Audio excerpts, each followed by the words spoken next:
Eu vejo que na empresa, o empresário ele está em duas situações. Ou ele está nessa situação em que por alguma razão, mesmo que ele não esteja percebendo, ele está numa situação de muito medo, de pânico, correndo de algum medo inconsciente que ele tenha, seja o medo de falir, o medo de não ser reconhecido pela família, o medo de perder a esposa, de perder o respeito dos filhos, né? O medo de não se sentir valorizado o suficiente porque ele está numa situação de pânico. Ou ele está numa situação de competição, que ele quer ser o primeiro.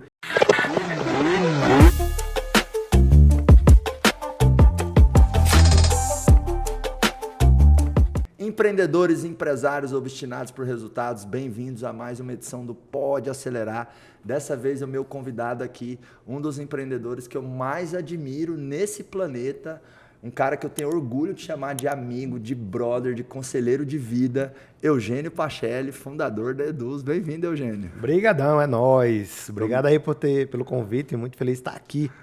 A recíproca é verdadeira, meu amigo. Eugênio, você tem uma pegada de fazer uma gestão muito humana lá na Eduz, né? Uhum. O que você entende que é essa gestão humana ou empresas humanas? Porque, tradicionalmente, ainda se pensa que a empresa é uma coisa muito somente mercantilista ou capitalista, né? Tem essa obsessão ao lucro e você tem um viés diferente, né? Eu como seu amigo, eu como, né, uma pessoa que está muito lá dentro da Edu junto com você, percebo uma empresa que vai na contramão do mercado, porque é uma empresa humana, mas que produz muito resultado, né? Então, vamos falar de empresas humanas? Qual que é a sua visão sobre Qual que é a isso? visão de empresa humanizada, empresa mais humana, né? Eu acho que o primeiro ponto que a gente tem que olhar é um pouco para a história, Marcos. Aham. Até muito pouco tempo atrás, a gente ouvia muita frase assim: você tem que agarrar uma oportunidade com unhas e dentes, né? Porque você não tem muitas oportunidades passando na sua vida. O cavalo de Napoleão só passa uma vez, não é uma coisa parecida com isso. Então, a gente tem muito poucas oportunidades, realmente boas oportunidades no mercado. E isso mudou. Hoje existe um volume muito grande de oportunidades, muito grande. E começou a fazer diferença para as empresas ter as pessoas alinhadas para que você possa não só pegar muitas oportunidades, porque agora não é mais a melhor oportunidade, é a velocidade com que você pega as oportunidades, né? E também a forma como você trata o cliente. O consumidor, antigamente, você não tinha muitas empresas. Você queria comer uma bolacha, você tinha uma ou duas marcas de bolacha. Hoje você tem milhões de marcas de bolacha. Qualquer serviço que você pensar, provavelmente você vai pensar em zilhões de concorrentes. Então, como é que faz para você conseguir aproveitar muitas oportunidades, ou seja, ter uma empresa muito ágil? Como é que faz para você tratar muito bem o cliente? Como é que faz para você enxergar muitas oportunidades dentro do negócio se as pessoas não estão felizes, se elas não estão satisfeitas? Então, o primeiro ângulo da gestão humanizada, ele vem, eu acho que de uma necessidade, que é o empresário começou a ter muita necessidade que, de fato, ele não tenha máquinas dentro da empresa, ele tenha seres humanos. A parte bonita do ser humano, que é criar, que é cuidar de outros seres humanos, que é trocar, é dar amor, né? Conseguir atender bem. E é muito difícil se a pessoa está triste na empresa, se ela está sendo oprimida na empresa. Quando a gente se volta exclusivamente para o processo gerencial, com a finalidade de produzir lucro, a nossa tendência natural como empresários é a gente acabar esquecendo que quem está operando toda essa máquina, quem está, na verdade, construindo toda essa máquina, são seres humanos, e a qualidade dessa máquina que está sendo construída depende da felicidade dessas pessoas. Então, primeiro vem dessa necessidade. E o segundo lugar de onde vem essa coisa da humanização é também um pouco da consciência. Antigamente as pessoas, os empresários, né, eles precisavam ser muito mais corajosos do que os empresários de hoje. Ainda tem que ser muito corajoso, mas antigamente era raro, era um herói completamente. Hoje já é um sonho da molecada ser empreendedor, né? Então, nesse universo de muito mais empresários, a gente tem empresários que ousaram trabalhar diferente e aí começaram a provar que, cara, dá para ter negócios que têm um nível de consciência maior. O que é um nível de consciência maior? É que eles consigam incluir no plano dele a felicidade deles, consigam incluir a felicidade do cliente, a justiça com o cliente, consigam incluir a felicidade do colaborador, a justiça com o colaborador. Então, começamos a ter muitas referências. E aí, antes a gente não tinha referência para se espelhar. Hoje você diz assim, será que vale a pena ter um negócio que é só para dar lucro?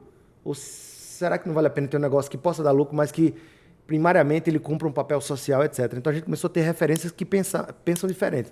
Então, falando especificamente de mim, eu acho que eu sou muito influenciado pela minha história primeiro, né? Que eu cansei de só olhar para dinheiro, e principalmente porque eu comecei a ver negócios que me inspiraram.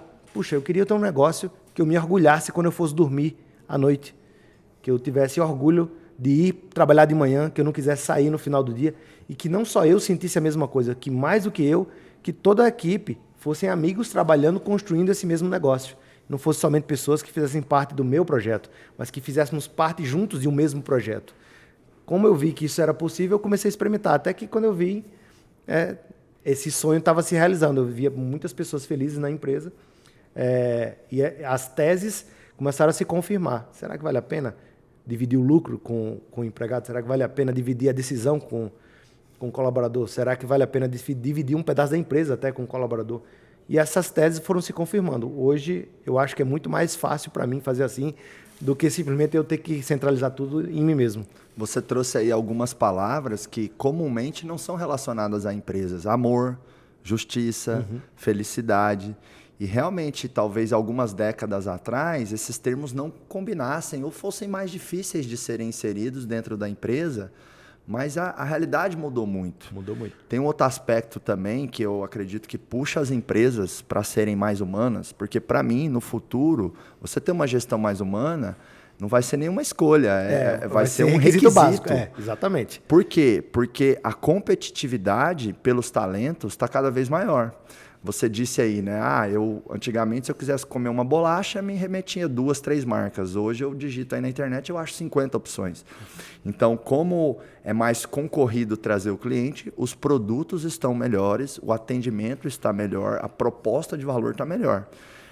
Está acontecendo agora a concorrência pelo cliente interno, pelos colaboradores, pelos melhores colaboradores. Então, as empresas que não se diferenciarem, né, com uma gestão mais humana, com uma melhor gestão de pessoas, né, com atributos que você trouxe aí, elas não vão ter bons colaboradores. Elas vão ter só gente ruim. E só gente ruim não faz negócios bons, por mais que você tenha uma boa estratégia, você tenha capital, você tenha um bom produto. Então, não vai ser... Quanto mais o tempo passar, vai deixar de ser opção eu trazer essa questão do humano, né? Outra palavra que comumente a gente não vê, né? Um ser humano, né? Cada vez mais, quanto mais o tempo passar, não vai ser opção eu ter uma gestão humana. Vai ser, assim, uma obrigação, de fato, ali no dia a dia. Perfeito. Agora, meu amigo, você comentou, né, alguns pontos que eu sei que a Eduz tem programas, né? Tem alguns mitos, alguns dilemas, né, dos empresários. Como, por exemplo, devo dividir o meu lucro ou não com o colaborador? Né? Você acredita que, de fato, isso é saudável? E por quê? E como que a Eduz faz isso hoje na prática? Como que a Eduz trabalha isso ou não? Perfeito. Bom, eu acho que cada vez mais as pessoas, em geral, elas vão buscar coerência entre fala e atitude. Quando eu falo pessoas, colaboradores, parceiros, clientes. Cada vez mais vai ficar muito visível essa coerência. Se a gente pegar esse efeito pós-pandemia, a gente está ouvindo falar de muitas empresas que estão tendo dificuldade para trazer seus colaboradores de volta para a empresa.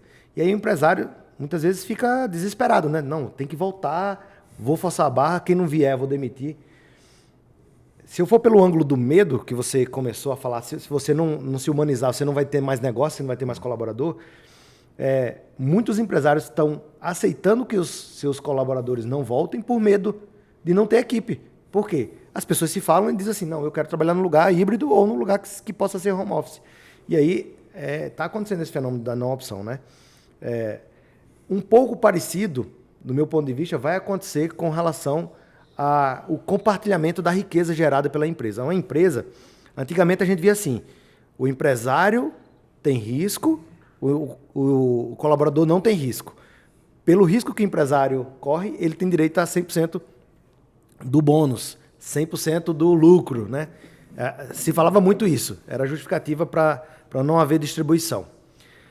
Só que, ao mesmo tempo, esse mesmo empresário que pensava assim, ele subia, né, vamos dizer, no palanque da empresa, sentava de frente aos seus colaboradores e dizia, olha, eu quero que vocês tenham um comportamento de dono. Contratava empresas de consultoria de RH para dar treinamento, para desenvolver o comportamento de dono no seu colaborador.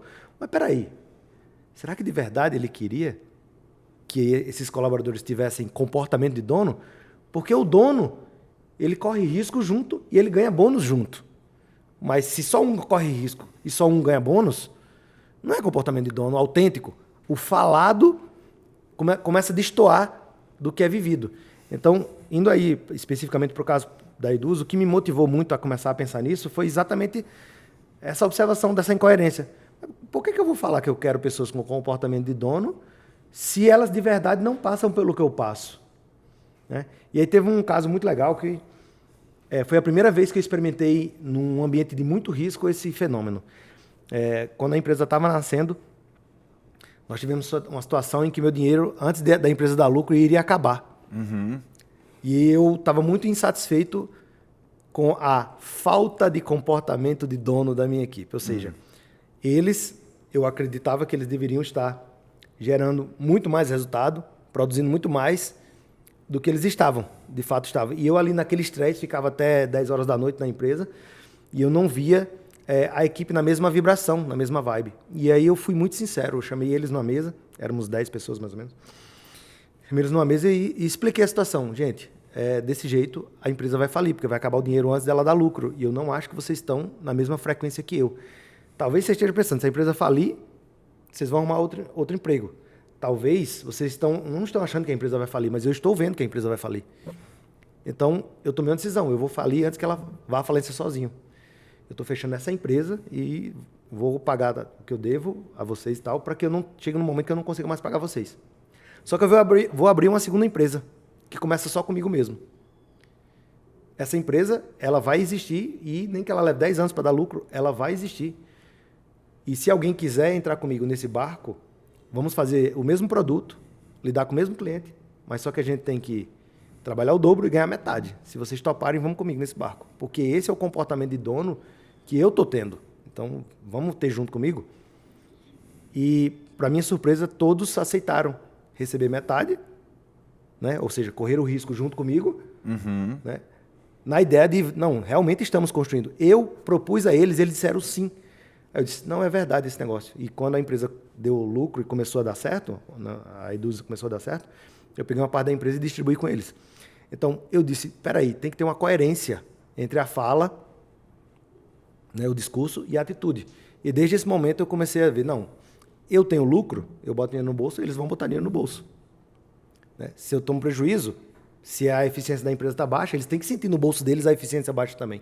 E desde então eu passei a fazer distribuição de lucro, um percentual anual separado para distribuir, 10% a gente distribui com os colaboradores em múltiplos de salários. A gente passou a criar um programa que as pessoas podem investir o seu próprio capital na empresa. Eu não investi meu capital, por que eles não podem investir o capital deles na empresa? E esse dinheiro ele é remunerado, assim como eu sou remunerado pelo capital que eu investi na empresa, né? Então, eu tenho o lucro, a tomada de decisão, eu passei a dividir também. Então, várias das coisas que eu tomaria a decisão sozinho, eles passaram a ter poder de tomar decisão. Então, a grande motivação é essa. Você perguntou, será que é viável? Isso é importante? Faz sentido? Para mim, o futuro ele está nesse lugar. Se você tiver uma explicação muito clara por que você tem que ficar com todo o lucro e fizer sentido essa explicação, você tem que se ater a essa explicação e falar a verdade para as pessoas. Agora, se você acha que eles têm que ter comportamento de dono, você tem que ter comportamento de sócio com eles também.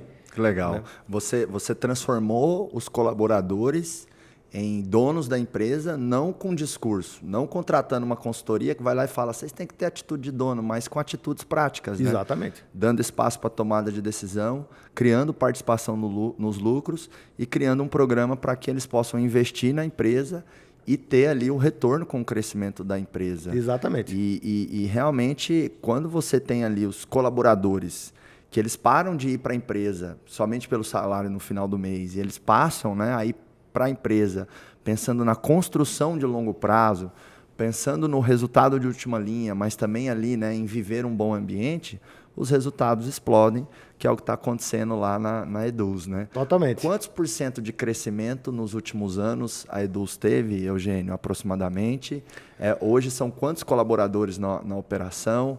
Quantos milhões de cursos, né, que a gente tem milhares de produtores que vendem lá na Eduz.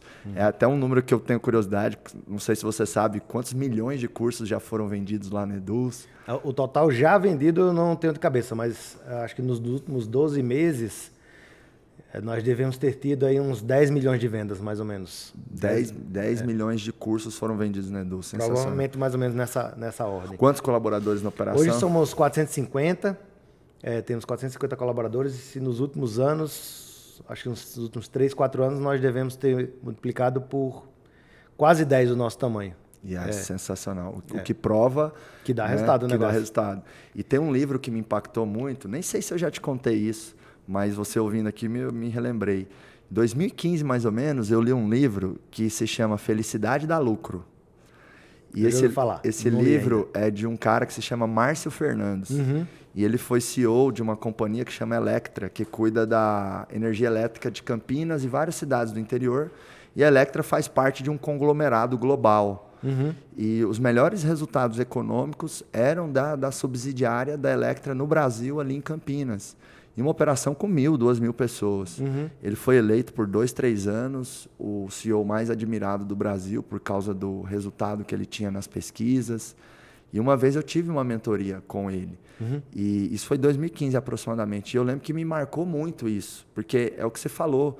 Quando você olha só para o processo, ou quando você olha só para o lucro econômico, ou quando você olha talvez só para a sua vaidade, para o seu ego, você acaba oprimindo as pessoas. Uhum. Você acaba errando a mão na cobrança. Uhum. Você acaba olhando as pessoas como números. Uhum. E por mais contraintuitivo que pareça, Uhum. é não olhar as pessoas como números que vai fazer com que os seus números sejam melhores. Total. Mas isso não é algo tão fácil de você perceber, Marcos. Eu lembro de uma história, Uhum. quando eu devia ter uns 12 anos de idade, mais ou menos, eu estava saindo do colégio. E éramos um grupo de umas 7 a 10 garotos, assim, que estavam saindo da escola e a gente estava indo para o ponto de ônibus. Eu voltava de ônibus para casa. E naquele momento, eu era um dos últimos do grupo e surgiu por trás da gente um rapaz com a faca. Eu vi na hora que ele tirou a faca debaixo da camisa, né? E iria apontar pra gente, ele iria nos assaltar. Eu tive tanto medo, que eu saí correndo feito louco na frente de todo mundo. Eu não lembrei de avisar ninguém, eu só corri. De tanto susto, de tanto medo. Foi um pânico, eu nunca na minha vida passei tanto pânico quanto naquele momento. E eu corri durante mais ou menos uns 20 minutos. Foi muito, assim, até que eu consegui parar para respirar. Quando eu parei, eu olhei para trás e não via ninguém, porque eu achei que estava todo mundo correndo comigo. Na verdade, eu não achei nada, eu só estava querendo fugir daquela situação de pânico, né? E aí eu comecei a sentir muita culpa, porque eu deixei os meus amigos, eu não gritei para eles, eu não sabia se tinha acontecido alguma coisa de ruim ou não com eles. O fato é que eu deixei todo mundo para trás. Aquele fenômeno me marcou muito. E hoje eu vejo que na empresa, o empresário ele está em duas situações. Ou ele está nessa situação em que, por alguma razão, mesmo que ele não esteja percebendo, ele está numa situação de muito medo, de pânico, correndo de algum medo inconsciente que ele tenha, seja o medo de falir, o medo de não ser reconhecido pela família, o medo de perder a esposa, de perder o respeito dos filhos, né? O medo de não se sentir valorizado o suficiente, o medo de perder a primeira posição, o medo de perder uma posição para o concorrente, que sem ele perceber, ele faz essa corrida que eu fiz. Ele deixa todo mundo para trás em zona de risco. Uau. Entendeu? Então, os colaboradores ficam para trás, os parceiros ficam para trás, os concorrentes ficam para trás. Todo mundo fica em situação de risco porque ele está numa situação de pânico. Ou ele está numa situação de competição, que ele quer ser o primeiro, que é o cara que está correndo ali na Olimpíada. Todo mundo que corre a corrida de 100 metros, ninguém olha para o lado, você só olha para frente. Você não quer saber do concorrente, porque você quer passar na frente do concorrente. Essas duas situações, ou de ambição ou de medo desesperado, é o comum. 95% dos empresários estão nessa situação. Ou de ambição extrema, busca pelo poder, quer ganhar o jogo, quer ser o primeiro, etc. Ou então o medo inconsciente. E aí que a gente deixa os colaboradores para trás. O que vai começar a acontecer é que cada vez mais vão surgir empresários mais estáveis emocionalmente. E esses empresários, eles vão enxergar que tem algo errado nessa estabilidade, quando você está fugindo do medo, né? E nessa estabilidade, eles vão construir negócios que sejam mais justos, como você falou, mais humanos. E aí as pessoas que fazem parte das empresas também, elas não vão suportar trabalhar para pessoas que estão nesse pânico, nesse medo. Não vão aguentar ser gritadas, ser ofendidas, ser discriminadas, né? Ser desrespeitadas.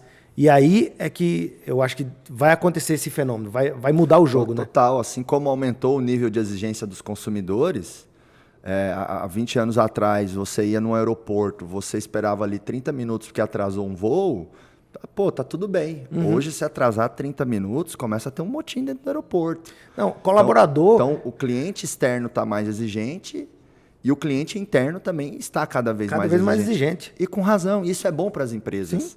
Porque essas exigências, vamos colocar assim, elas criam ali um movimento de melhoria contínua, um movimento de busca de conhecimento, um movimento de criação de um ambiente que vai ser mais perene, mais sustentável. Total. E talvez, assim, você falou, né, que às vezes a grande, e eu concordo com isso, né, os grandes empresários eles estão sendo direcionados, né, como se houvesse uma força interna e externa, ou do medo, ou da ganância, da ambição excessiva. E isso cria comportamentos tóxicos, né?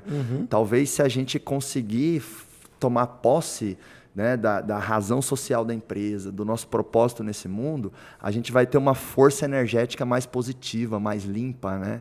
A gente vai estar sendo direcionado pela nossa luz, não pela nossa sombra. Muito bem, é isso então, aí. Eu acho que isso a gente pode deixar como reflexão, né? Sim. Eu sei que isso é muito dito, o termo propósito é muito falado, mas poucas empresas ainda colocaram em prática de verdade, né? Tomaram posse ali, sabe, da razão social daquela empresa. Eu faço muito essa conscientização na imersão do acelerador empresarial.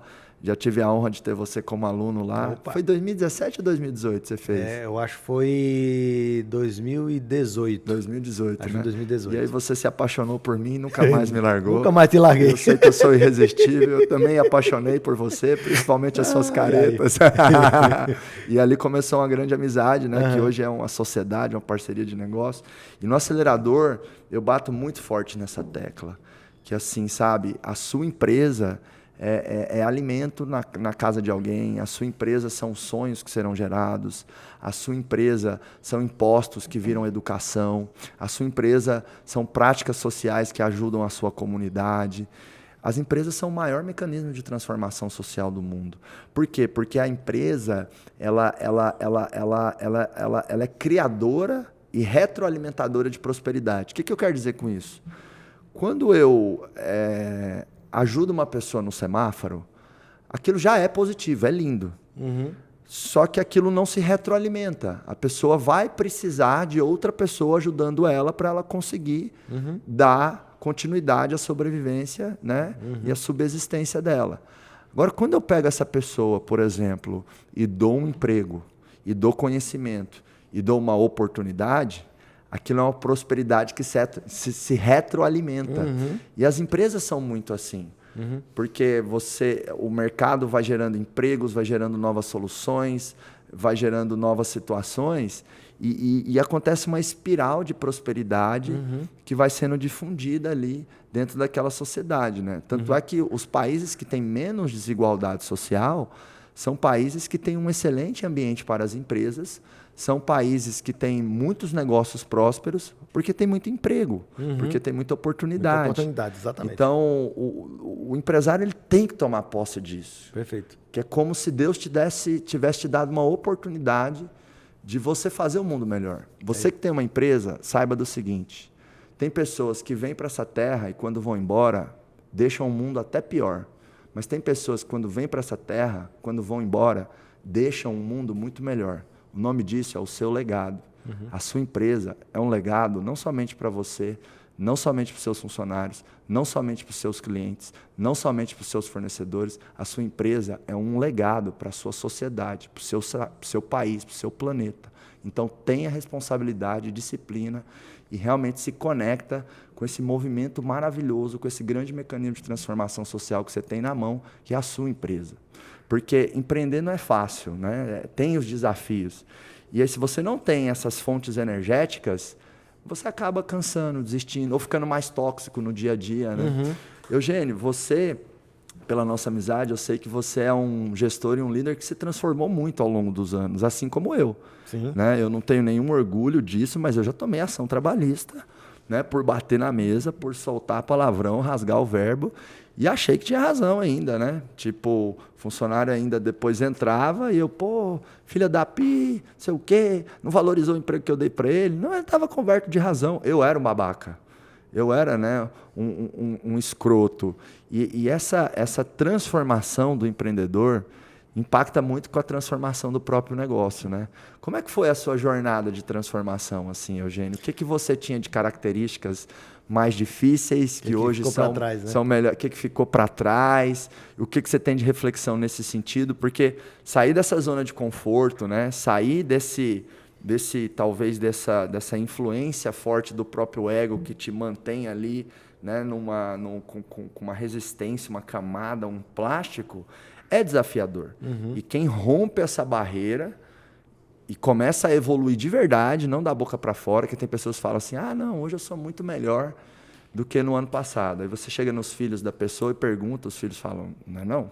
Aí você chega nos colaboradores da pessoa e pergunta, e as pessoas falam, não é não? Aí você chega no marido, na esposa, você chega ali, em qualquer pessoa convive, fulano melhor, fulano tá pior. Então ela é melhor só na cabeça dela, né? Uhum. Fala um pouquinho disso pra gente. Vamos lá. Uma coisa que eu descobri ao longo da vida é que, essa vida empreendedora, né, são 22 anos, é que assim como a roupa que você veste tem, entre aspas, a sua cara, a forma como você educa seus filhos tem a sua cara, a sua casa tem a sua cara, o seu carro tem a sua cara, né? A empresa também tem a sua cara. Mas mais do que ter a cara, a sua roupa ela é uma extensão de você. Tem um monte de crenças que fizeram você vestir essa roupa, que fizeram eu vestir essa roupa, só que a gente não para pensar nisso, né? Como a gente corta o cabelo, quanto peso a gente tem, tudo está ligado a quem de verdade nós somos, né? E uma das grandes buscas do ser humano é esse conforto pessoal, né? Essa felicidade pessoal. Quando eu tiver a minha empresa, eu tiver muito dinheiro, eu vou me aposentar e ficar bem, eu vou ter mais tempo para minha família. A gente está sempre nessa busca pela felicidade. Todo ser humano que eu conheço está na busca da própria felicidade, né? O que eu acho que mudou muito em mim foi que antes eu buscava muito essa felicidade em cima de uma fórmula pessoal, né? E aí, automaticamente a minha empresa buscava o sucesso dela através também de uma fórmula. Como a empresa, eu passei a entender que ela é uma extensão de mim, assim como a roupa é uma extensão de mim, ela representa um monte de coisas que estão dentro de mim, né? Então, enquanto eu estava buscando essa satisfação, esse prazer, esse conforto, que a gente chama de felicidade, em coisas do tipo, quando eu tiver tanto de lucro, quando eu tiver tantos colaboradores, quando eu tiver tanto de market share, quando eu tiver tanto de segurança com relação ao concorrente, isso são coisas. Enquanto eu buscava esse lugar, eu não me satisfazia muito, e aí eu ficava muito nesse jogo que eu descrevi do medo, né, de não chegar lá, ou de ser ameaçado que eu já conquistei, ou da ambição de dar um passinho para frente. Na hora que eu entendi isso do ponto de vista pessoal, eu mudei, né? Na hora que eu comecei a entender que, pessoalmente, eu tinha que dar um jeito de ser feliz com o que eu tinha, ou dar mais atenção para a minha própria felicidade com o que eu tinha, isso começou a mudar e automaticamente a empresa começou a mudar. Especificamente em 2016, teve uma grande virada, né? A Eduz, ela chegou num momento de crescimento grande e ela começou a ter problemas de gestão. E eu profissionalizei a empresa, coloquei líderes e tal. Só que a empresa mudou de formato porque a cultura passou a ser a cultura das pessoas que chegaram na empresa, passaram a liderar a empresa. E quando eu vi que ela não estava mais com a minha cara, com o meu jeitão, eu decidi voltar, dar um passo para trás e mudei tudo de novo na empresa para que ela voltasse a ficar legal. E aí, quando eu fiz essa pergunta, então como que eu sou para saber como que a empresa deve ser? Nesse momento, várias escolhas eu fiz de dizer, não, eu não aceito mais isso, eu não aceito mais ser tratado ou tratar as pessoas dessa forma, Eu não aceito mais esse tipo de comportamento dos nossos clientes. A gente chegou a demitir muitos clientes. Aquele momento foi um momento de virada que eu acho que eu dei um salto muito grande. Porque eu saí do medo, saí muito da ambição. Eu disse, não, eu quero ser mais autêntico, eu quero ser mais feliz com o que eu tenho e com o que a gente faz. Eu quero ter orgulho do meu produto, eu quero ter orgulho da minha equipe, eu quero ter orgulho da minha empresa. E esse orgulho vem do lugar da qualidade, do lugar da consciência, da justiça social. Será que a gente está, de fato, impactando a humanidade ou está deixando a humanidade pior? Realmente a gente contribui positivamente ou a gente só gera colaboradores de salário? Será que o nosso legado está sendo positivo ou negativo? Quando eu comecei a pensar nisso, em mim e na empresa, começaram a haver muitas transformações. Nesse momento também entrou com muito mais força a espiritualidade para responder essa pergunta. O que é, então, esse lugar dentro? O que é essa felicidade? O que é esse alinhamento entre espiritual, psicológico e material? Nesse momento que eu comecei a buscar essas respostas, eu acho que eu dei um salto de melhoria. Eu me considero ainda uma pessoa, quando está sob situação de medo ou de ameaça, um pouco agressiva. Mas a minha agressividade diminuiu muito desde então. Vem diminuindo cada vez mais. Então, eu me considero uma pessoa mais equilibrada. Espero que o pessoal fale a mesma coisa de mim, né? Mas eu me considero mais equilibrado e menos influenciável. Ainda sou muito influenciado pelo ambiente, né? Esse medo ou essa ambição. Ainda sou muito influenciado. Mas cada vez menos eu vejo que isso vai diminuindo. E essa estabilidade, ela vai para a empresa. Eu coloco menos medo na empresa. Eu coloco menos pressão nas pessoas e eu sou mais atencioso com o que tem que melhorar. Sou mais sincero na hora de dar um feedback, na hora de ajudar de verdade uma pessoa, às vezes a mudar de área, até sair da empresa. Eu tenho mais autenticidade no que eu estou fazendo. É menos uma atitude só de reação instintiva, é mais uma atitude realmente de procurar o melhor para a pessoa, para mim, para a empresa, para o cliente, etc. Eu extraí uma grande lição aí numa fala que você trouxe, que para mim, eu traduzi e levo para mim assim, né? A gente ser mais feliz com o que a gente tem e menos feliz com aquilo que a gente quer ter. Menos expectativa na felicidade futura, Exato. mais no presente. E eu até reconheço essa falha em mim um pouco, brother, pensando aqui, porque não, quero isso, quero tanto de valuation, quero não sei o quê, quero estar na bolsa. E aí a gente fica depositando muito da nossa felicidade no futuro. Muito, é o nosso comum. E a hora de ser feliz é agora, é hoje. E acredito que isso que você trouxe é muito importante, porque muitos empreendedores, eles vivem muito no futuro, trabalham muito no dia a dia, mas é muita expectativa em relação ao futuro, muita autocobrança. E aí, quando a autocobrança ela é excessiva, você acaba tendo o que eu chamo de comportamentos extremos. Comportamentos extremos nunca são bons. Olha só, mesmo algo bom, em extremo é ruim. Exemplo, a pessoa que é caprichosa, em extremo, ela se torna perfeccionista. A pessoa que é ousada, em extremo, ela se torna imprudente. Então, aquilo que você tem de bom, se você usa em extremo, cuidado, aquilo pode ser ruim. Por isso que a gente precisa, né, dessa sabedoria de usar as coisas na intensidade certa. Claro, em alguns momentos exigem que a gente dê ali uma intensificada num certo ponto. Eu, por exemplo, eu tenho mais dificuldade de ser muito paciente e muito compreensivo, principalmente se estou num momento de estresse, muita influência e pressão.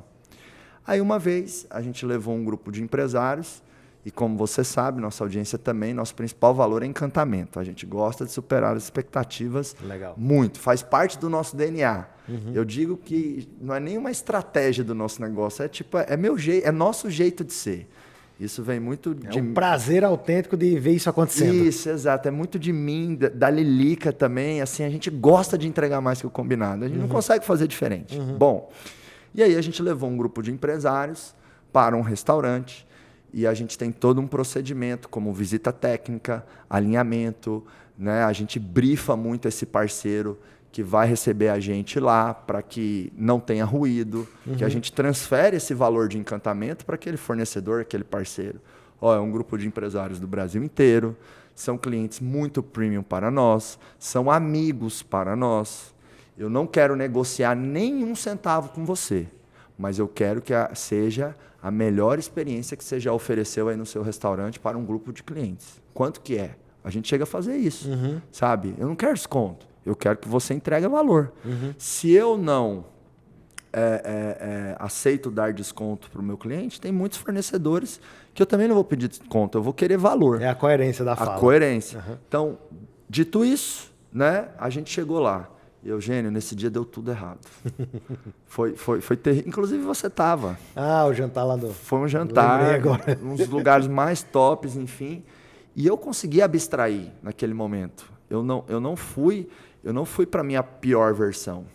Eu criei uma nova versão de mim ali que é muito difícil de acessar. Eu fiquei sereno, fiquei tranquilo, fui brincando nas mesas, fazendo piada. Eu abstraí o que estava acontecendo. Uhum. Né? Então, quando você tem essa capacidade de acessar intencionalmente, de maneira intensa, alguns pontos, isso é positivo, mas tem que tomar cuidado com... Você não ficar o tempo todo lá e sem controle. Isso, exato. Então, assim, cuidado com os extremos. Porque, às vezes, as pessoas têm orgulho dos seus extremos, né? Sim. Por exemplo, assim... É o síndrome de Gabriela, né? Isso. Eu nasci assim... Eu vou ser assim, é assim que eu sou, o pessoal me conhece desse jeito. Gabriela.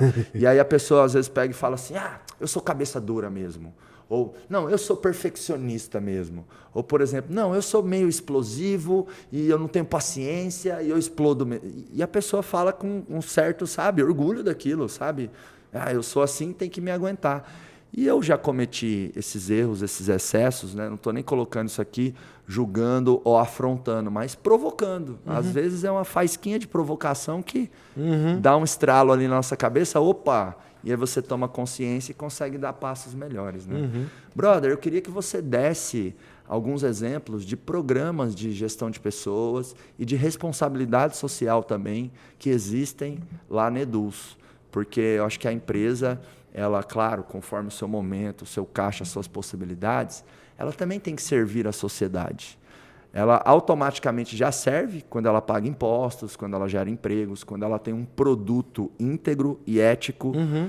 Né? Então, porque é isso, você tem que vender uma coisa que, no mínimo, entrega o que promete. Perfeito. Para mim, pessoas que fazem dinheiro vendendo coisas que não entregam o que prometem, para mim é como se não fizesse. O cara chega e fala assim, minha empresa está faturando 100 milhões. Aí você vai puxando a capivara, a gente tem essa expressão lá no Goiás, você conhece? Eu vou falar.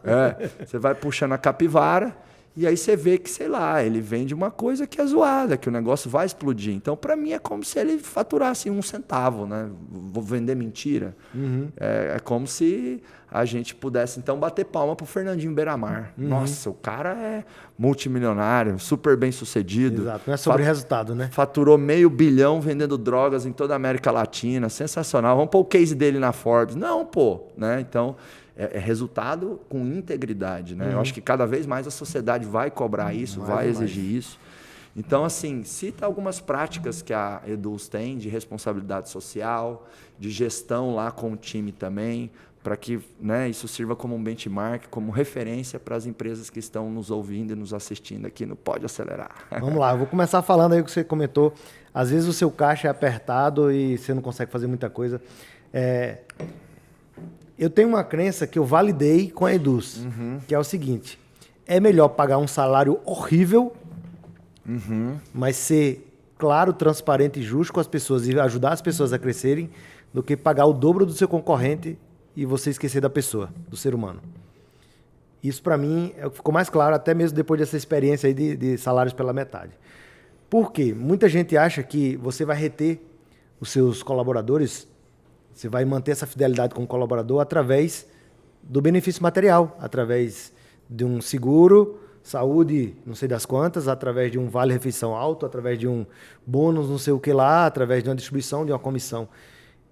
Isso é muito pequeno perto do que de fato o ser humano sente, né? No momento que o ser humano ele entende ou sente que você realmente se importa com ele e você está contribuindo para o crescimento dele, e eu falo isso qualquer ser humano, na hora que ele sente que você realmente faz parte da vida dele e você quer o melhor para ele, se você disser assim, você vai ficar um mês sem salário, e se ele entender que é para o melhor para ele, ele aceita.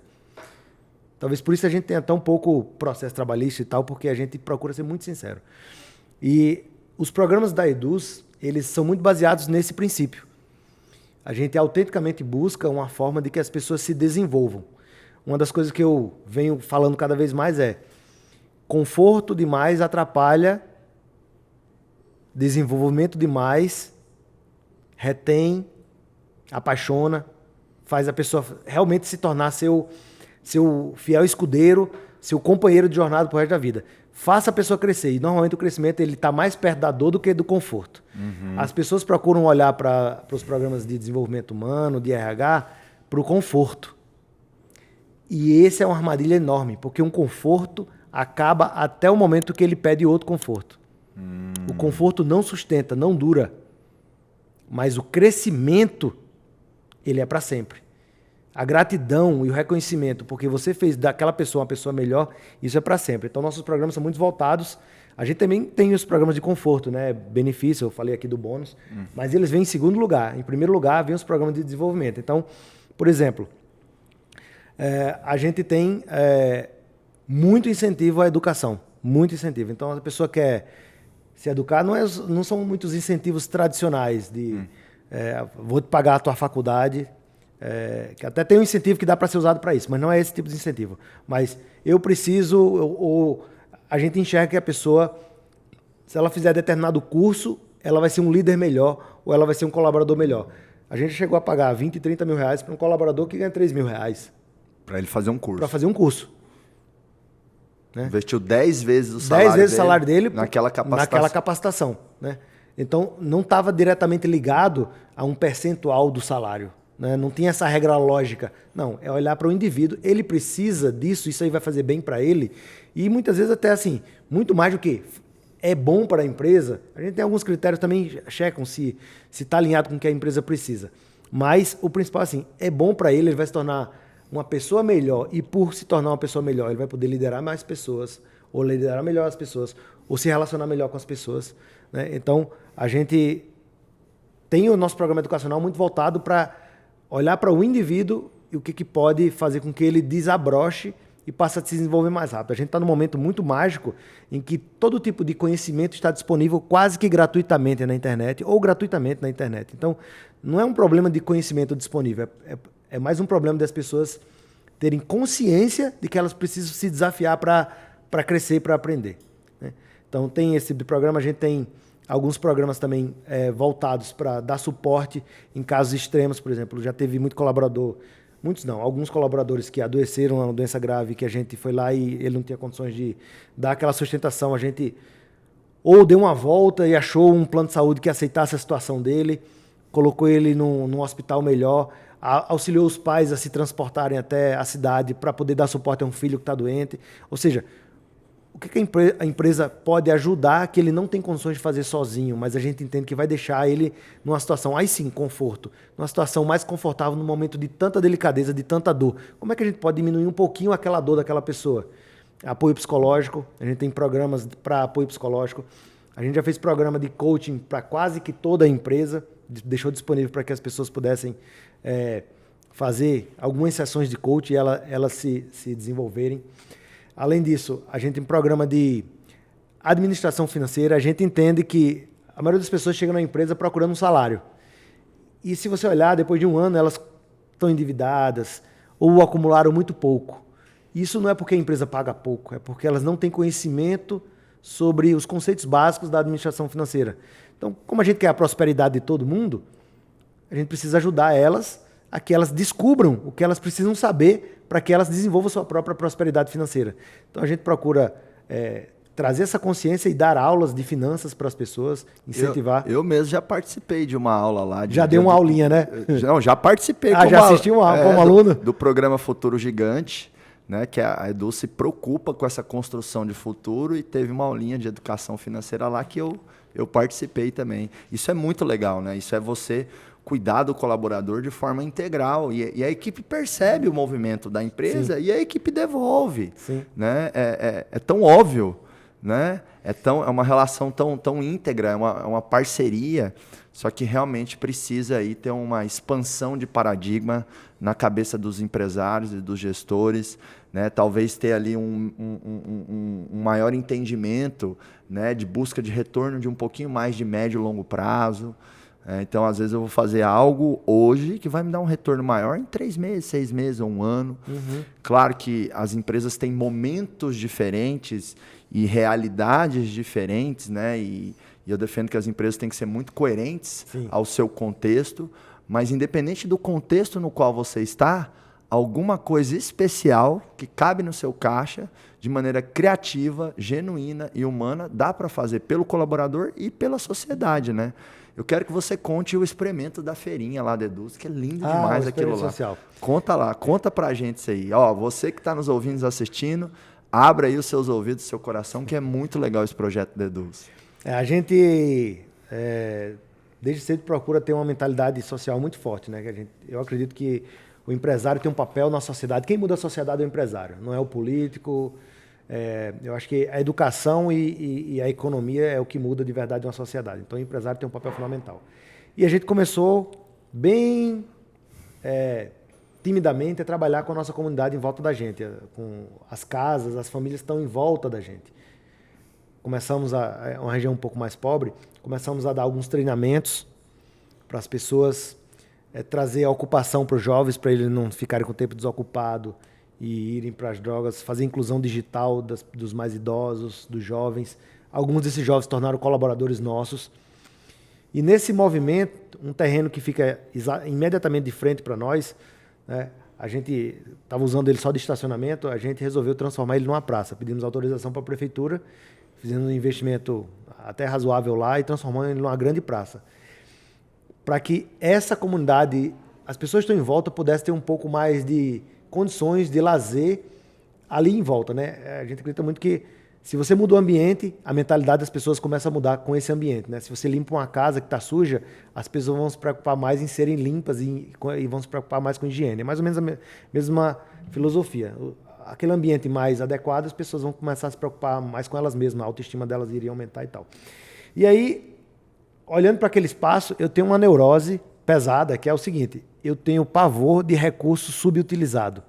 Então, se eu for comprar, sei lá, uma ferramenta, eu vou pensar como é que eu faço para usar o máximo possível essa ferramenta, seja emprestando, seja colocando ela para 4, 5 pessoas usarem ao mesmo tempo. E aquela praça eu ficava incomodado, porque de dia ela servia de estacionamento para a gente, mas de noite ela tinha muito pouco uso. Tinha as crianças brincavam, bicicleta e tal, mas não muito mais que isso.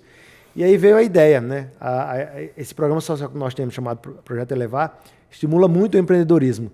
Puxa, vamos criar uma feirinha nessa praça para que a gente possa não só deixar... Porque feirinha é muito legal, né? Fica um clima gostoso, parece uma quermesse em volta.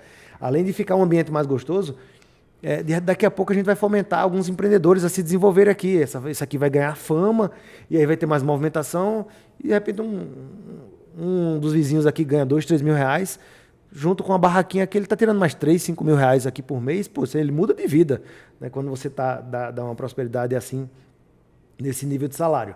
E aí começamos.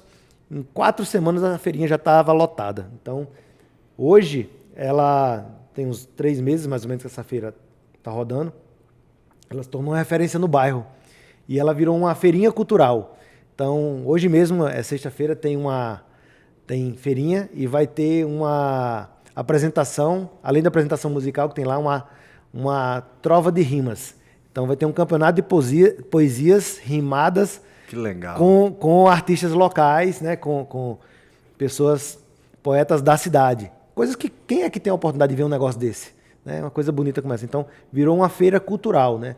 Tem gente vendendo acessórios, bugiganguinhas, né? Aquelas... pulseirinhas e tal, roupa. Aquele pastel que a gente comeu lá. Pastel, yakisoba, aquelas coisas tradicionais que tem em feira.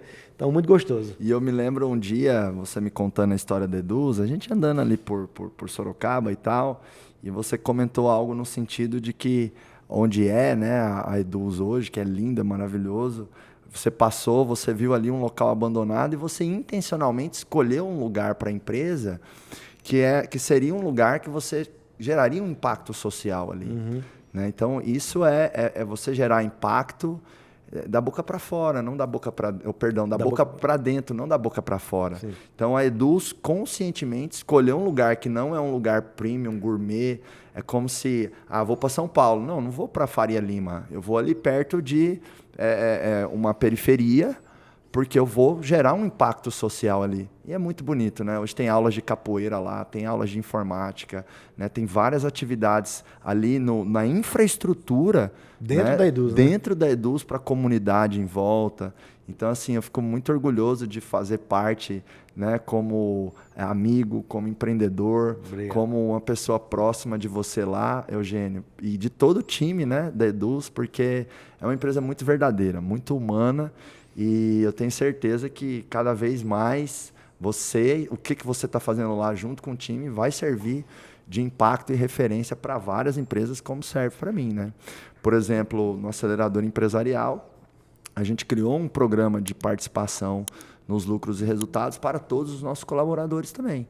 Então, hoje, todos os nossos colaboradores participam do lucro. Então, a gente tem lá alvos, metas, e se a gente alcança aquelas metas, eles podem ganhar 3, 5, 7 ou até 10 salários a mais conforme aqueles resultados. Né? Uhum. E a magia de você distribuir resultado é que você distribui resultado.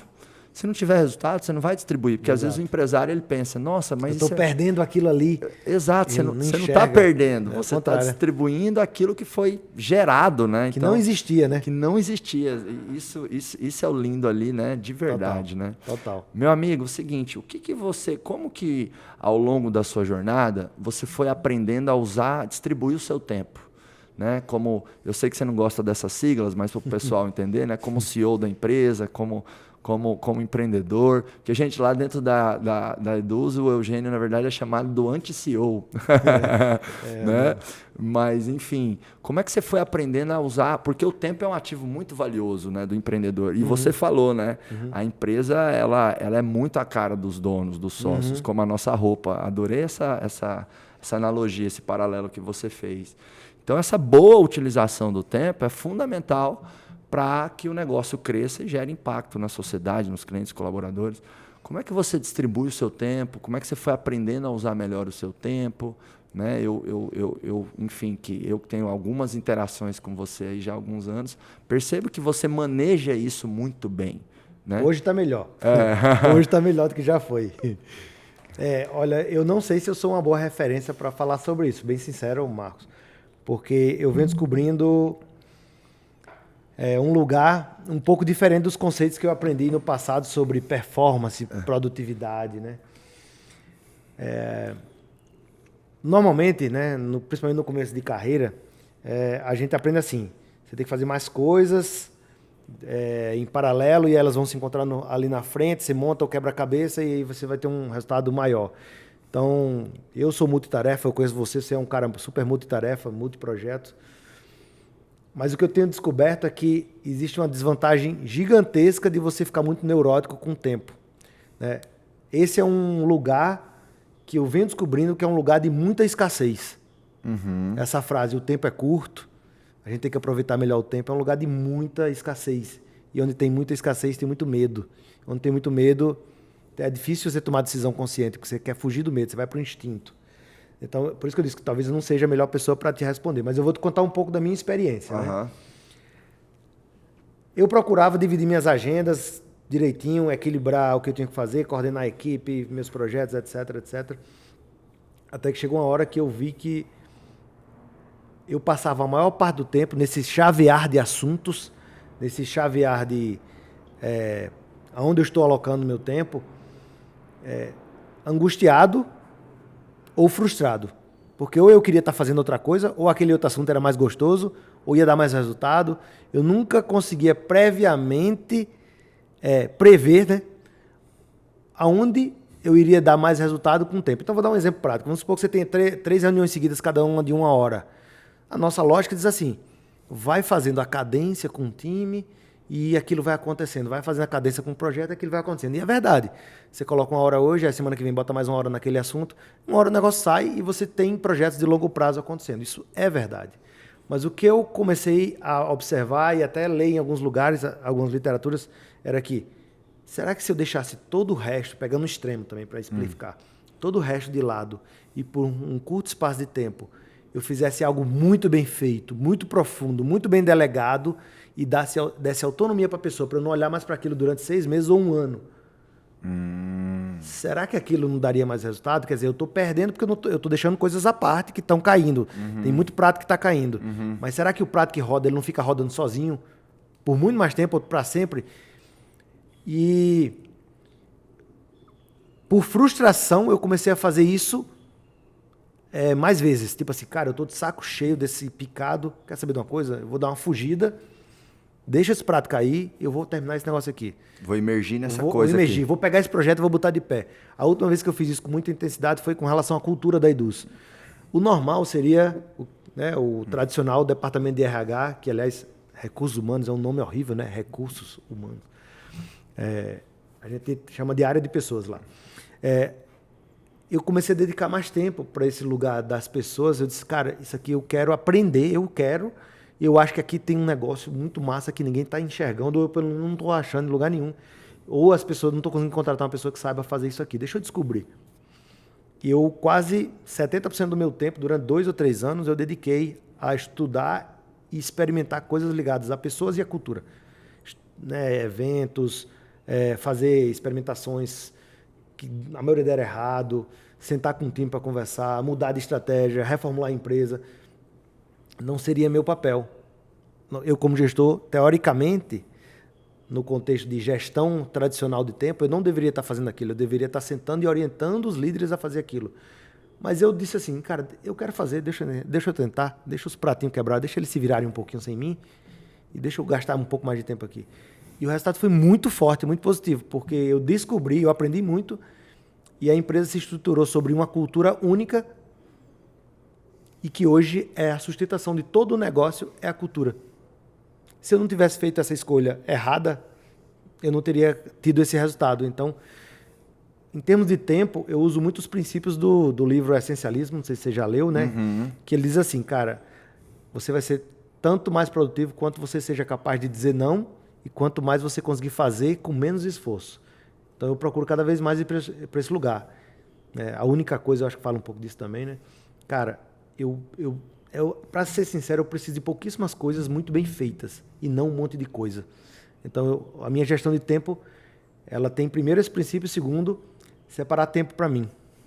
Então, hoje eu separo o tempo para estudar, eu separo o tempo para experimentar a minha espiritualidade, fazer meditação, ficar comigo mesmo, ficar um pouco com a minha família. Eu diria que eu separo, comparando com 5 anos atrás, talvez 3 vezes mais tempo do que eu separava antes. Eu tinha muito menos trabalho que eu tenho hoje. Só que hoje eu me sinto muito mais produtivo e muito mais feliz do que eu me sentia 5 anos atrás. Eu me sentia muito mais sobrecarregado. Eu acho que não foi por causa da carga em si. Foi por estar fazendo escolhas que, mesmo estando perdendo em escolhas que eu estou fazendo, o que eu estou ganhando é maior do que as escolhas que eu não fiz, né? Que eu deixei de lado. Não, isso é inspirador, porque às vezes o empresário ele carrega um fardo pensando o seguinte, quanto maior o meu negócio for, mais eu vou ter que trabalhar. Quanto mais funcionários eu tiver, mais dor de cabeça eu vou ter. E não é. Mas é um negócio que você ensina muito bem, a delegação. Exatamente. E que você ensinou aqui também, que é o trabalho inteligente. Mais uma lição que eu capturei aqui, né? Porque você faz jus ao seu nome, né, meu amigo? Eugênio. Né? Esse nome é muito sua cara, porque você é um gênio. Pelo menos o nome é conveniente, né? Não, e o cara que faz engenharia da computação no ITA, ele é inteligente. Não tem como dizer que ele não é, que é muito difícil entrar, é mais difícil ainda, né? Sair de lá, né? Tudo bem que eu garanto que eu estudei. Essa minha parte eu fiz. Eu sei que você fez uma grande empresa, uma empresa bilionária já, você nem gosta que menciona, porque você é um cara muito realmente desapegado materialmente, que já é a pergunta que eu vou te fazer, né?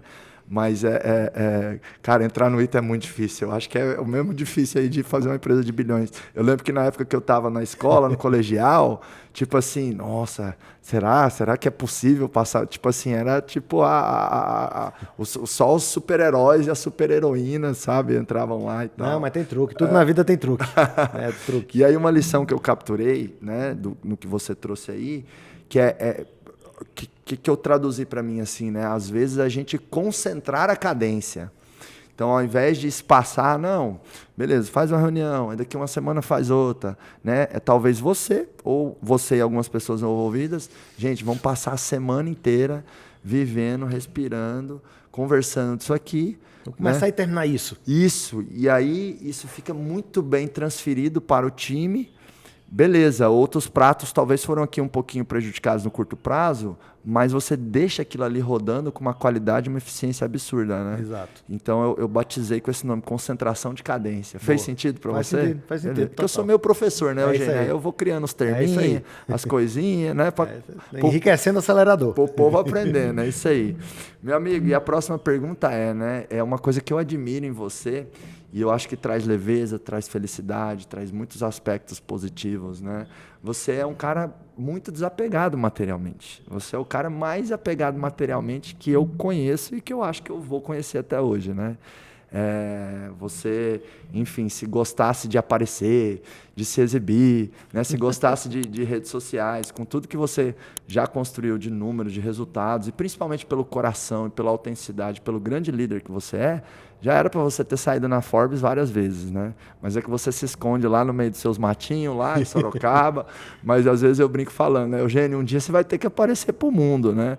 Inclusive, o Eugênio Pachelli foi um dos convidados mais difíceis de trazer aqui no Pode Acelerar, né? Vem, amigo, vem, bora, vamos, vem. E aí, enfim, mas tudo tem seu tempo, né? No tempo. E você realmente é um cara muito do propósito, muito simples, muito desapegado materialmente, né? Como que é essa questão do material para você, né? Como que você, o que você tem de lição sobre isso? Você acha que as pessoas têm que ir para esse caminho, para esse nível de desapego que você tem, ou não? Cada um é cada um, sabe? Enfim, solta o verbo aí, rasga o coração, porque eu tenho certeza que você tem uma grande lição para todos nós em relação a isso. Porque às vezes a gente fica sofrendo, né? Por talvez não ter, né, uma conquista que quer, ter uma casa, ter X viagens, ter mais não sei o quê, ter tal relógio, ter tal carro. Muitas pessoas sofrem com isso, né? Uhum. E talvez elas não deveriam estar sofrendo, mas a sociedade te influencia tanto a ter, conquistar, né? E eu acho que você está à frente do nosso tempo nisso aí, né? Nesse aí não vai dar para você falar que eu não sou o melhor cara para falar nisso, porque você é o melhor para falar. Então, vai lá. Disso talvez eu fale. O que aconteceu, Marcos? Quando eu tinha 33 anos, mais ou menos. Eu tinha uma meta financeira na minha vida. Então, eu já tinha tido diversas empresas que eu estava buscando bater essa meta financeira. E essa meta financeira tinha uma representação. Era por volta, na época, sei lá, de R$1 milhão. Representaria a liberdade. Para muitos empresários representa isso, né? Para mim representava isso. Ou seja, eu ia poder escolher, por exemplo, se eu quisesse ficar 10 anos fazendo algo que eu gostasse, sem trabalhar, sei lá, o que é que eu quisesse fazer, eu iria ter essa oportunidade. Era a minha ambição. Todo mundo tem uma ambição, essa era a minha ambição. E chegou um momento que eu bati esse lugar. Quando eu bati esse lugar, o natural é você, a técnica da Dilma, você dobra a meta e assim a vida continua. Vai dobrando a meta. Vai dobrando a meta. Só que assim, na hora de dizer assim, eu vou dobrar a meta, deixa eu ver qual é a minha próxima meta, a coisa não veio, a resposta não veio. E eu fiquei muito tempo sem resposta para isso. Então não é que eu não sou tão desapegado materialmente. Eu tenho meus apegos, porque eu tenho meus medos também. Mas a verdade é que, desde aquela época, o meu limite de mínimo que eu preciso ter sempre passou a ser muito abaixo do que eu tinha. Então, por exemplo, meu padrão de vida, né, carro, casa, etc., ele talvez seja 5% do que eu poderia ter por causa do meu salário. Uhum. Eu poderia ter, ou o salário que eu poderia me dar. Só que eu não achei até agora o motivo para eu subir meu padrão de vida. Mas porque é mais confortável. Mas eu acabei de falar que não é que eu vou ficar sofrendo, mas que eu estou buscando outra coisa, eu estou buscando crescimento, eu estou muito mais preocupado em gastar meu dinheiro, em ter experiências incríveis, experiências de autoexpansão de consciência, autoexpansão de conhecimento, né? Fazer essa experiência da cultura, para mim, é uma recompensa muito maior do que eu ter uma mega ultra power casa lá em Miami, não sei aonde. Então, o que eu de fato sinto prazer absurdo, que é a minha ambição, eu não consegui achar tão facilmente nas coisas materiais. Então, talvez daí esteja meu desapego. Não é porque eu sou iluminado, é só porque eu gosto muito de outras coisas. E aí não sobra muito espaço para eu gostar dessas coisas materiais, né? Eu acho que tem esse ponto. E um colaborador uma vez disse, gente, talvez você esteja tão desapegado porque você atingir sua meta. E aí, quando eu atingir minha meta, também eu vou ser tão desapegado quanto você. Pode ser que sim, pode ser que sim. Mas uma coisa eu descobri, Marcos, conversando com muita gente, assim, inclusive bilionários, eu decidi, depois que eu vi o jogo que estava acontecendo, que acontece nesse mercado do material, que as pessoas se escravizam por ficar na competição material, eu decidi que eu não vou participar desse jogo. Foi uma decisão. Então, assim, você não quer fazer super IPO, sair na Forbes e tal? Não. As coisas acontecem porque tem que acontecer e muitas vezes contra a minha vontade, porque eu não queria que acontecesse. Muitas vezes é assim. Eu não quero fazer parte desse jogo, o que eu quero é paz. Eu quero satisfação, eu quero aprendizado, eu quero ter amigos, isso eu quero. E muitas vezes, nesse lugar, o que eu quero está mais barato do que ter dinheiro, está mais barato do que ter coisas. É muito mais barato pagar um pastel e sentar na mesa lá da feirinha para bater um papo de meia hora com um amigo do que, sei lá, e é muito mais fácil do que pegar um avião para ir para Miami para passar umas férias incríveis ou, sei lá, nas Polinésias da vida. Então, meu desapego vem muito dessa praticidade. O que me traz felicidade de verdade é pouca coisa. Você se manteve simples ao longo da jornada, mesmo com um patrimônio. Mas eu não sou contra pessoas que queiram ter bens materiais. Eu sou contra as pessoas que querem ter bens materiais sem ter uma consciência do motivo porque elas querem ter o bem material. Então, é natural, tem as traumas de infância aí que a pessoa quer mostrar para os pais que ela consegue ou ter uma posição de poder na sociedade. Isso eu sou contra, sou bastante contra. Mas se a pessoa sente um prazer danado de ter um carro incrível e tem condições, que ótimo, parabéns para ele. Eu procuro ficar muito na coerência e na justiça social. Eu acho que isso é uma coisa diferente. Muita gente vê assim, eu mereço esse dinheiro. Eu mereço esses bens. Eu não penso assim. Eu acho que a natureza, ela não me privilegiou, não. Eu não sou tão especial em relação a João, Maria, quem quer que seja, não. Eu acho que a natureza, ela nos trata de forma igual. Eu posso ter tido habilidades que me fizeram acumular um pouco mais que outras pessoas e tal, mas para mim, aí vem minha crença espiritual. Isso para mim é uma responsabilidade. Deixa eu ver qual é a minha maturidade emocional, minha maturidade social, né? A minha responsabilidade social. O que eu faço com essa grana? Eu bato muito mais palma para uma pessoa que é capaz de dividir um pão pela metade do que uma pessoa que dá um pão por inteiro, mas anda num carro, enquanto que o outro não tem um carro. Então, quando eu olho para mim, será que eu estou batendo palma para mim? Então, eu olho muito para esse lugar de, será que eu estou sendo justo com a natureza, com a sociedade? Será que eu não estou sendo muito egoísta de querer tudo isso para mim? De querer usufruir, querer mostrar para os outros que eu consegui, elas não conseguiram? Esse lugar eu acho que me incomoda um pouquinho. Talvez é por isso que você não veja tanto eu ostentar. Eu tenho essa dor, não sei se enfim, não sei se você tem que ir para um terapeuta algum dia ou não, mas eu tenho essa visão de que isso não é meu, isso aí é de Deus para me ajudar. E eu vejo que transformar. você tem uma preocupação muito genuína com o time, né? Com os colaboradores da Eduz, que carinhosamente são chamados de colega, com a própria comunidade da Eduz, os produtores, os infoprodutores. Então, eu realmente vejo nas suas atitudes e no seu dia a dia esse seu pensamento, esse sentimento. Não, apesar de eu ter mais poder de decisão, não é só meu, é nosso.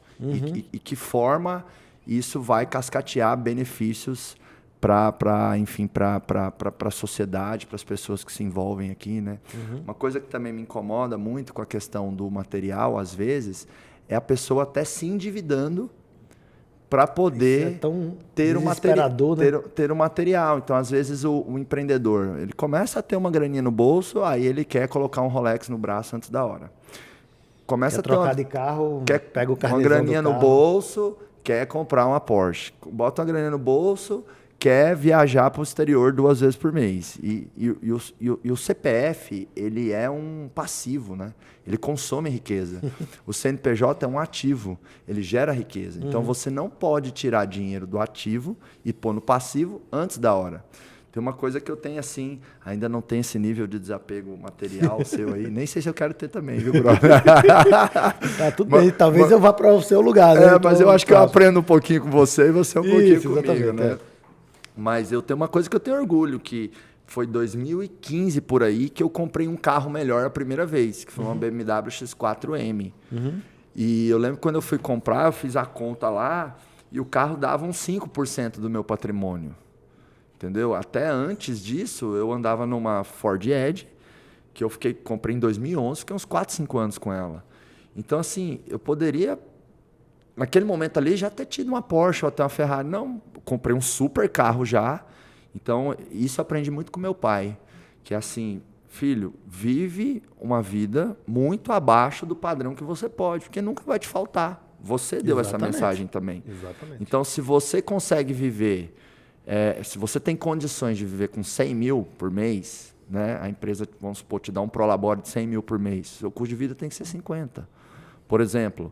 Ou se você consegue viver com $500 mil por mês, você não tem que gastar os $500 mil, você tem que gastar 100, 200. Não, então, vale para R$5 mil. Se você ganha 5, eu tento viver com 3. Exatamente, que é aquele conceito básico de educação financeira. Tem que sobrar no final. Exato. Eu me lembro uma história que uma vez meu avô contou para mim, que foi assim, filho, seguinte situação, conheci um executivo e um porteiro.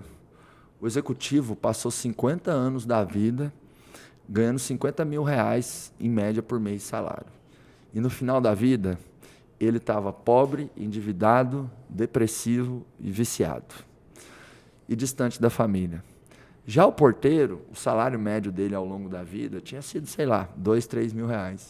E ao final da vida, esse porteiro estava milionário, feliz, conectado com a família e muito orgulhoso da sua trajetória. Qual a diferença? O executivo gastava mais do que ganha. O porteiro, ele gastava menos do que ganha. Logo, ele poupava ao longo do tempo. E isso é tão básico, mas é esquecido, porque o dinheiro corrompe, né, Eugênio? Então, às vezes, o dinheiro corrompe, a pessoa se perde, vai para a ganância, vai para o poder, vai para a necessidade de sempre ter o melhor do melhor. É por isso que eu amo ir para Doverlândia. Nossa, eu amo demais ir para Doverlândia, acho bom. Eu gosto. Essa viagem você está me devendo, viu? É verdade, né?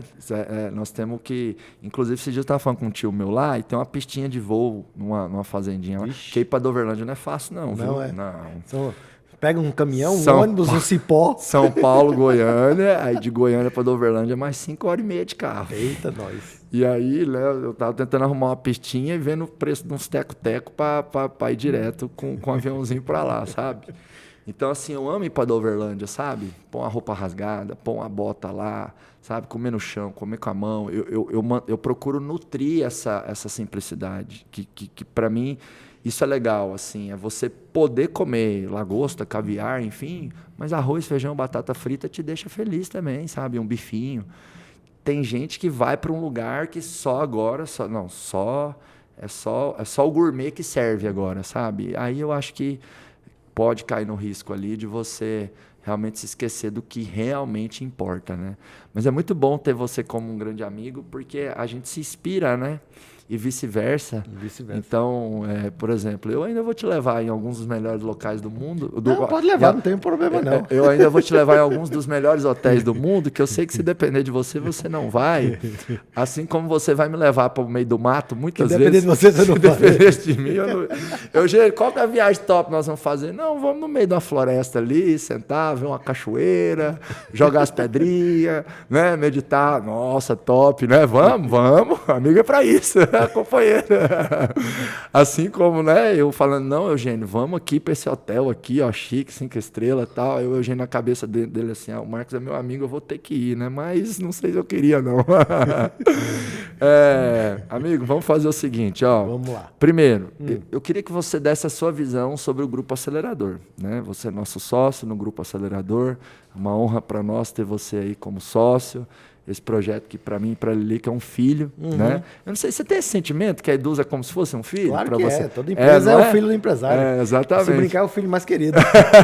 Exatamente. Não sei se é o mais querido, mas quem recebe mais atenção isso verdade. Com certeza isso absoluta. É verdade. Isso é certeza absoluta. Então, assim, esse filho que eu e a Lilica criamos e que agora você é sobrinho, que você é tio.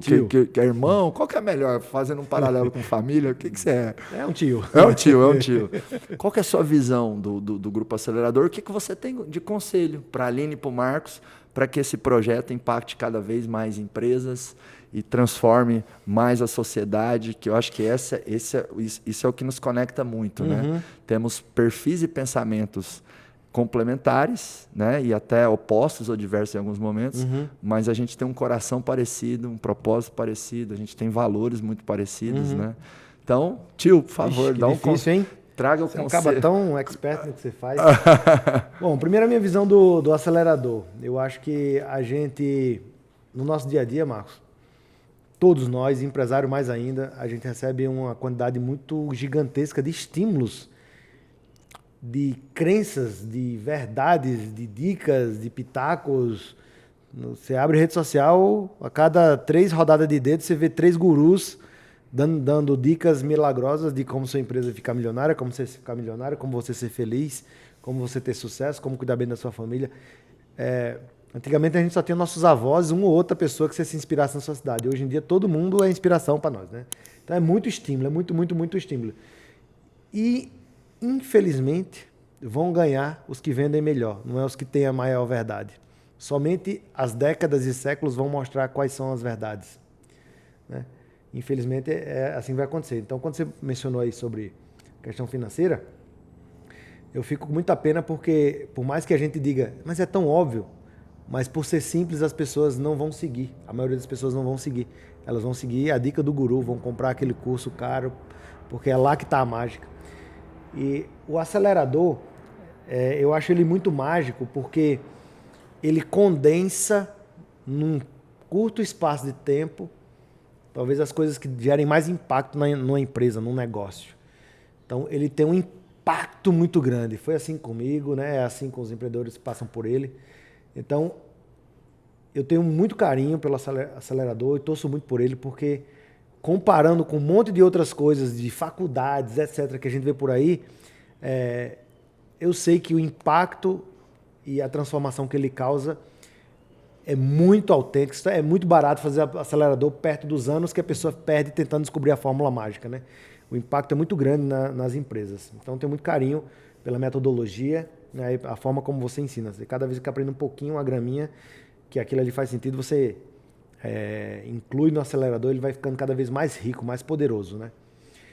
Como se fosse, sei lá, um pai que ensina o filho a empreender, só que você pega lá 10 anos de empreendimento e coloca ali em 3 dias, né? Muito foda. Agora, o conselho. Se mantenha sempre muito atento ao que está sendo transformado na cabeça desses empreendedores. Porque você mesmo falou, né? A responsabilidade social do empreendedor na sociedade é enorme. A sua é multiplicada pelo número de empreendedores que passam pela sua mão, né? Então, meu conselho é assim: invista muito no seu crescimento pessoal, porque é o seu crescimento pessoal que vai deixar o acelerador cada vez mais lapidado e mais coerente com esse propósito, para não cair naquela armadilha de vender mais, crescer muito, ser a empresa bilionária sem estar pronto para ser a empresa bilionária, né? Ele vai ser a empresa bilionária, é fato. Só que se ele for antes do tempo, significa que talvez ele tenha vendido o que ele não deveria estar vendendo. Mais ou menos isso. Não sei se faz sentido para você o que eu estou querendo dizer. Total. Né? Então, assim, minha torcida é essa, que cada vez mais pessoas passem pelo acelerador e cada vez mais eles fiquem com essa lapidação, esse ajuste fino que ele está recebendo, porque ele é muito poderoso, ele tem um papel muito importante no nosso país. Que legal, que conselho maravilhoso. Estou arrepiado aqui, brother. Você não gosta muito de falar e aparecer, mas quando fala e aparece, arrasa, né? Eugênio, vamos fazer uma rapidinha aqui. É o seguinte, ó. Eu falo algo e você responde rapidinho, tá bom? Um filme. Em Busca da Felicidade. Um livro. Essencialismo. Família. Família, nosso coração, né? Deus. Deus, acima de tudo. A razão da nossa existência nesse planeta? Evoluir. Yes. E assim, senhoras e senhores, chegamos aqui ao final de mais um Pode Acelerar com esse método. Tô feliz demais de ter você aqui, Eugênio. Feliz demais. Nós temos um ritual final aqui no Pode Acelerar. Nossa equipe vai pôr uma música que aquela vai descendo até a boquinha da garrafa. Conhece essa música? Eu conheço, mas não gostei do ritual, não. Aí a Gabi vai trazer ali uma garrafinha e nós vamos rebolar até o chão. Não vai não? Cadê o empreendedor ousado dentro de você? Essa parte não sou eu não, rapaz. Eu te dou um Power Rush ali. É brincadeira, brother. Brincadeira. O ritual final é assim, ó. Eu falo. Até sou meu. Não, pô, é sacanagem, né? É sério, eu sou Desculpa.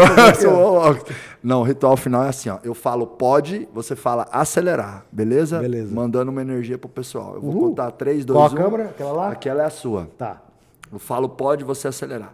3, 2, 1, pode! Acelerar!